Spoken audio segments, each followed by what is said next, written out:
خب بریم اینا رو ساده سازی کنیم. ببین ما اگه بخوایم سه تاشم تو یک قسمت قرار بدیم باز مشکلمون حل میشه، ولی واقعیتش تعداد کد زیاده و تونستید خودتون بررسی کنید. من که خیلی زیاد بود واقعیتش بررسی نکردم اصلا.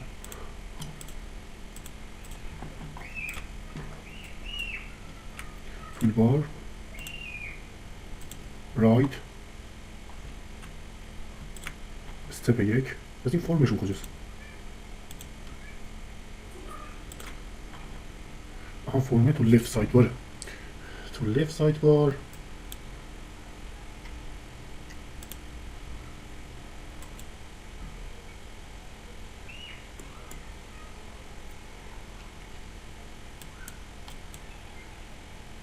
رایت سایت بار اینم میام بیرون، اینم میام بیرون، اینم کاری ندارم. لفت سایت بار، رایت سایت بار،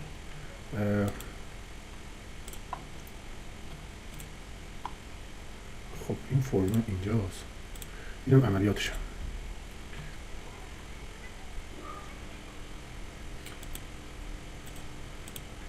من این باتن بعدی رو از حالتش میارم بیرون. خب به این صورت و یه کانال اینجا میذارم، تایپ اینم میذارم سابمیت. خب بیام یه بار دیگه چک کنم ادامه.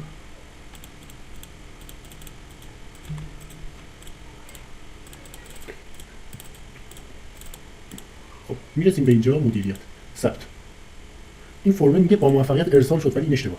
در حقیقت هیچ تسکی برای ما اعمال نمیشه و من فقط یک باتن ساده میخوام. اینو برمی‌دارم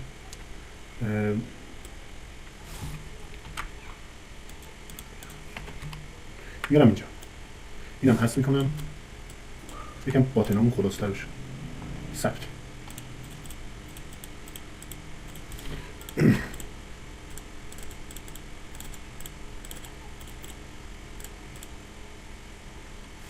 خب ثبتو که زدم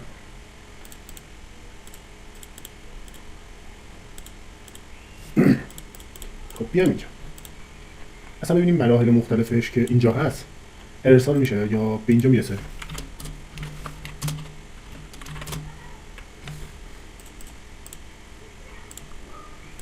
یعنی در حقیقت تسک فرم رو ما میبینیم، اینکه باتنی که اینجا اجرا میکنه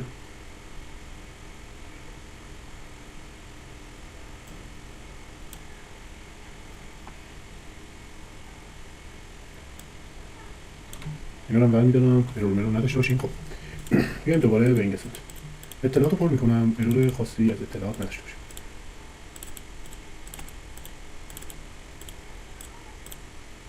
اصلا دیتایی ارسال نمیشه.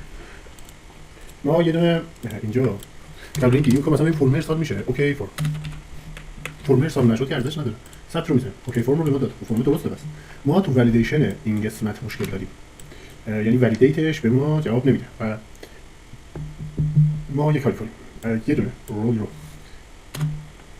برداریم و دوباره ثبت بزنیم. الان می‌بینید که همه به درستی دارن ارسال، یه سری خالیه چون یه بار کلیک کردیم. الان بریم ببینیم چرا خالی ارسال میشه. خب پس من اینو پابلیک دلار رول پاس میدم. خب فعلا اینم به صورت رول تعریف کنم و بگم که اره. خب الان یه کلیک میکنم و دوباره اینو رفرش کنم. موضوع تست نامه.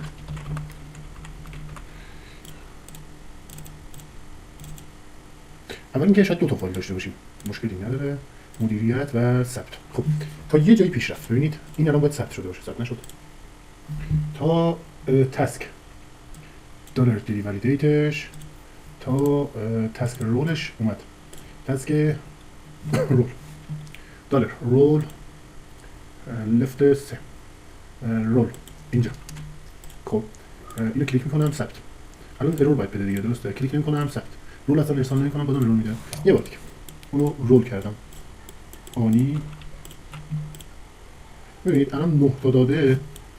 اونر آیدی مگه اونر آیدی پاس داده نمیشه؟ نه اونر آیدی باید پاس یوزر آیدی باشه. خب اونر درست، تاریخ هم گفتیم کربن نام زدیم، نامبر هم که خالی فرستیم فعلا، استاتوس آیدی هم استاتوس آیدی فعلا 1 بذارید که فعال باشه.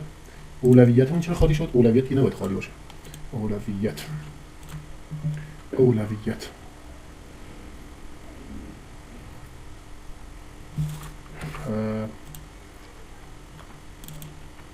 این درست اصولش اینه که خالی نباشه. خب یه بار دیگه وظیفه اولویت آنی ثبت. اولویت رو خالی میفرسته، این هم درسته، یوزر هم درسته، این هم درسته، اون هم درسته. فقط اولویت رو چرا باید خالی بفرسته؟ اینجا این کلاس های خیلی کلاس داره به نظر مثلا این همه کلاس واسه یه سلکتو لازم نیست. بذار بیام خیلی زایی شد یکم کلاساشو بذاریم باشه، کلاساشو حذف نکنیم، اشتباهی حذف کردم. خب سلکت هیدن اکسس اینا رو میذارم باشه، اینم برمی‌دارم، این دو تا رو هم حذف کنم. امیدوارم به مشکل نخوره که دوباره برگردیم. خب یه بار دیگه چک کنیم. انتخاب ورودی من اصلا از این آیکونه انتخاب ورودی من برداشتم دیگه.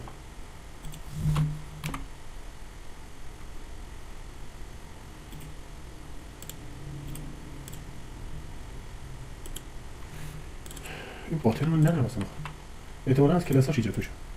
ببین این باتن رو من این کلاس هم برمی‌دارم ببینم درست شد. حالا یه هیدن بهش بدید ولی چیز جالبی نشد.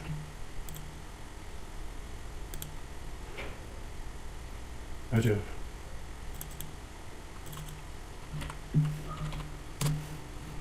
اینو یه چاره نیست دیگه.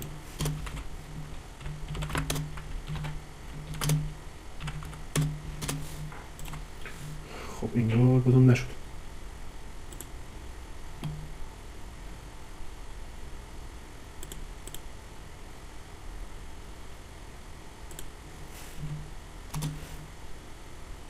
خب فعلا این باشه، اون دیسپلیشو برداریم درست میشه ولی به این صورت هم فعلا باشه. خب بریم اینا رو چک کنیم.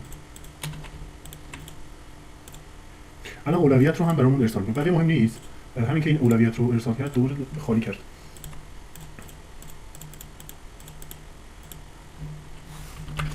تست ادامه، یه فایل ادامه به مدیریت ثبت. این سری ارسال کرد ولی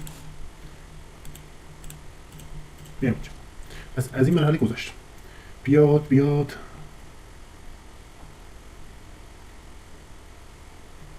این آیدی، من آخرین آیدی رو گرفتم برای یک باید بکنم، اشتباه شد. ثبت تسک اینو من گت میکنم، آخری شد. میگه کاربرمونم لاگین نیست، مثلا داستانه دیگه، کاربر لاگین نیستن درست میگه ولی ما از اول باید میگفتیم پنل نتونی وارد شی، ما گذاشتیم آخر سر لاگین با کاربر یک. خب دوباره ما چاره نیست دیگه، تا اونجا فعلا بریم. اینو برمی‌دارم که داستان نشه. پروژه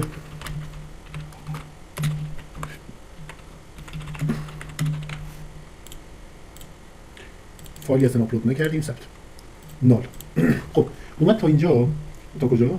تا این قسمت، ولی نال بهمون. ببینیم الان اینجا ثبت شده، پروژه خوب ثبت شد، یوزر آیدی ثبت نشد. یوزر آیدی فعلا باید ثبت بشه. خب بیام اینجا یه رفرش دیگه کنیم. خب بریم اینجا. این دوتا اینجا اشتباهی داریم. گیرنده اصلی این که اصولا باید درست باشه، اگزیسترمون مگه درست نیست؟ داستان دیگه کلا همه جای کار اگه خوب عمل نکنید قطعا داستان‌های خوبی براتون پیش میاد. دریا هیدن رو از اینجا برمی‌دارم، این رو برمی‌دارم که یکم خالص‌تر بشه. چطور شد؟ انگار خیلی اطلاعات رو برداشتیم. اون پایینی رو اشتباه با این داشتیم پاپ می‌کردیم. ببینید الان اون چیزی که می‌خواستیم علامت رفته. من رو اولویت رو داشتم درست می‌کردم. عجیبه. خب تسک یوزر آیدی و به این صورت اصلا نوروزی وظیفه آنی پروژه نیمه کاره، یه اطلاعاتی ادامه تحلیلگر ثبت. تحلیلگر رو میزنم نال رو برام میفرسته. دو تا حالت، هم یک فایل رو باید چک کنیم، دو این رو چک کنیم. خب یک دلار دیس رول اینو دیگه عوض کردیم. خب دوباره رفرش کنیم. الان ببینید اینجا یکی دیگه هم باید توی تسک ها ایجاد شده باشه. پروژه خوب و اینا رو هم چک کنیم. الان یکی کامل با آرامش من ایجاد میکنم و دلار دیس رول هم اونم توضیح میدم خدمتتون. مثلا اولویت لحظه‌ای پروژه لایو درس لاراول 10 نیازمند تسریع در راه اندازی پروژه. خب ادامه، یه دونه عکس، دو تا عکس، یه فایل. ادامه. ببینید الان ما داریم میرسیم به اینجا. من میگم اگر مثل همین اگر دلار دیس رولمون وجود داشت که احتمال زیاد باشه، خب چه اتفاقی بیفت؟ یوزر هز رولمون ببخشید هز یه دونه ساخته بودیم. یوزر هز تسکمون اینجا با یه سری اتفاقات خوب میفته که یه سری داستان داریم اینجا. ما باید بیایم جدول چی؟ جدول پرمیشن یوزر، رول یوزر کجاست؟ جدول رول یوزر، رول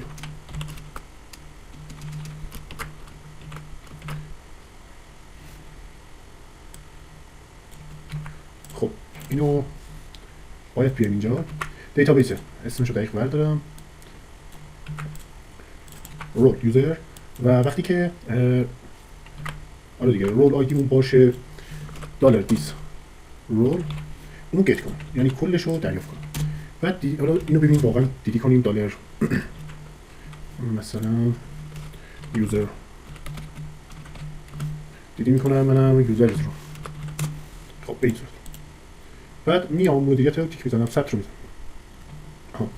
دیتابیس رو ایمپورت نکردیم، از الیمینیت رو ایمپورت میکنم، ثبت رو میزنم. یه سری داستان دیگه شد چون یه سری خالی کرد.